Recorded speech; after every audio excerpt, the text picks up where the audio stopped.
যারা বিভিন্ন জায়গায় খুন করে আশ্রয় নিয়েছিল তাদের বিষয়ে সুস্পষ্ট বক্তব্য আসা ছাড়া রিফাইন্ড হোক যেই কোনো মূল্যে বাংলাদেশে আওয়ামী লীগের কোনো রাজনীতি করার অধিকার নাই।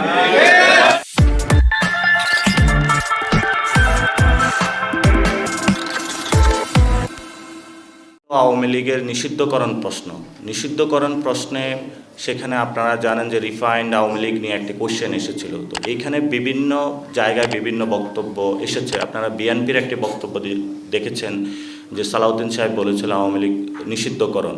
তো সেখানে নিষিদ্ধকরণ প্রশ্নে বা তাদের যে ইলেকশন কমিশনের যে নিবন্ধন প্রক্রিয়া সে বাতিল ক্রমে কিন্তু মাঠে একটি আন্দোলন শুরু হয়েছে এবং সেই আন্দোলনের জায়গায় কিন্তু যখন মাঠে আন্দোলন শুরু হয় তখন কিন্তু মাঠে মিলিটারি ফোর্সও আছে এবং পুলিশ ফোর্স অ্যাক্টিভ আছে।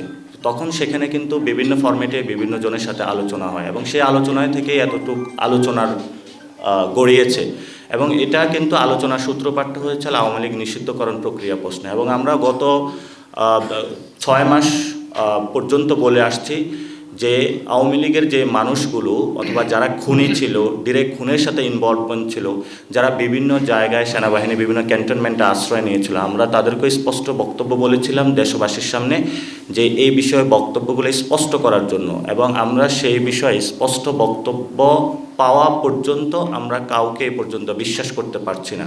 কারণ জনগণের জায়গা থেকে যারা বিভিন্ন জায়গায় খুন করে আশ্রয় নিয়েছিল তাদের বিষয়ে সুস্পষ্ট বক্তব্য আসা ছাড়া বাংলাদেশের যে বর্তমান যে সংকট রয়েছে তা থেকে আমাদের উত্তরণ করা সম্ভব নয়।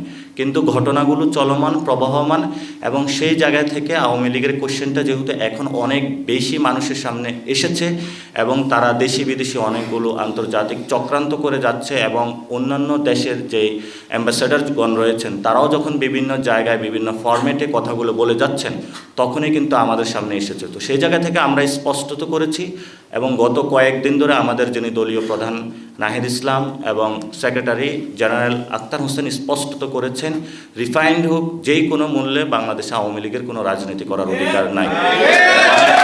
আমরা এ বিষয়ে ঐক্যবদ্ধ থাকব, সেটা রাষ্ট্রীয় প্রতিষ্ঠান হোক যেই কোনো প্রতিষ্ঠান হোক, কেউ যদি আমাদের সামনে দাঁড়ায় আমরা সে যুদ্ধ চালিয়ে যাব ইনশাআল্লাহ। সেই ক্ষেত্রে সেনাবাহিনীর থেকে আমরাও তাদেরকে বলবো যে আপনারা দায়িত্বশীল আচরণ করুন, পলিটিক্যাল যারা পার্সন দল রয়েছে তাদেরকে আপনারা ডিল করতে দেন এবং এখানে বিভিন্ন জায়গা থেকে যদি কোনো গোষ্ঠী বিভাজনের প্রচেষ্টা চালায় সেটা নিয়ে এনসিপি ঐক্যবদ্ধ ছিল, থাকবে এবং ভবিষ্যতে বাংলাদেশের পক্ষে কাজ করে যাবে।